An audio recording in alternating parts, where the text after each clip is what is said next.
بسم اللہ الرحمن الرحیم۔ ناظرین و سامعین، ذی الحج کا چاند طلوع ہو رہا ہے اور عید قربان کی تیاریاں شروع ہیں۔ امت مسلمہ جذبہ ایثار اور جذبہ ایمانی سے سرشار ہو کر عید قربان کی تیاریاں کر رہی ہے اور لوگ چوک در چوک قربانی کے جانور جو ہیں وہ حسب استطاعت خرید کر رہے ہیں۔ ایسے حالات میں ایک ہماری معاشرتی ایک روایت ہے کہ ہم جذبہ ایثار سے عاری ہو کر ہم قربانی جیسے مقدس عمل کو ہم خراب کر لیتے ہیں۔ ہم اس طرح سے جذبہ ایمانی کا اظہار نہیں کر پاتے جو ہمارے آباء و اجداد نے، ہمارے اسلاف نے، ہماری ماؤں نے، ہمارے بزرگوں نے ہماری تربیت کی تھی کہ قربانی جو ہے ابراہیم اور اسماعیل کا جو راہ خدا میں اپنے بیٹے کو قربان کرنے کا جو عمل ہے وہ کس قدر احسن ہے اور کس قدر ضروری ہے کہ جب اللہ کی راہ پہ قربانی کا وقت آئے تو اپنی اولاد کو بھی اللہ کی راہ میں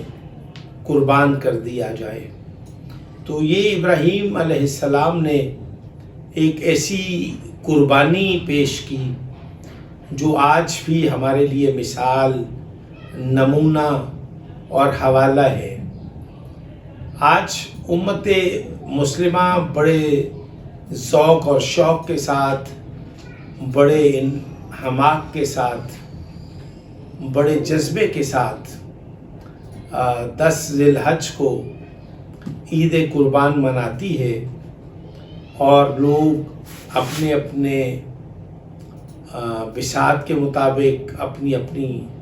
حیثیت کے مطابق قربانی پیش کرتے ہیں۔ یقیناً اللہ کی راہ پہ قربانی دینے کا جو مقصد ہے اس میں سب سے پہلی بات یہ ہے کہ اس میں جذبہ ایثار جو ہے وہ شرط اول ہے۔ اس کے ساتھ ساتھ پھر ہمارے لیے اس قربانی کے جانور کے گوشت کی تقسیم کا مرحلہ ہے۔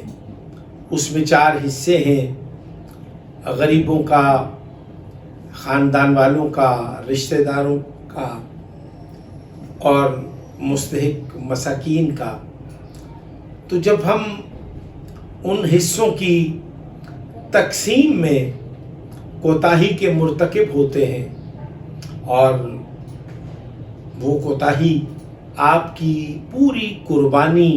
کا جو عمل ہے اس کو ضائع کر سکتی ہے۔ میں یہ سمجھتا ہوں کہ آج ہم سب کو یہ چاہیے کہ ہم راہ خدا میں دی جانے والی قربانی کو جذبہ ایثار سے خالی نہ ہونے دیں، بلکہ جذبہ ایثار سے سرشار ہو کر قربانی کے گوشت کی جو تقسیم ہے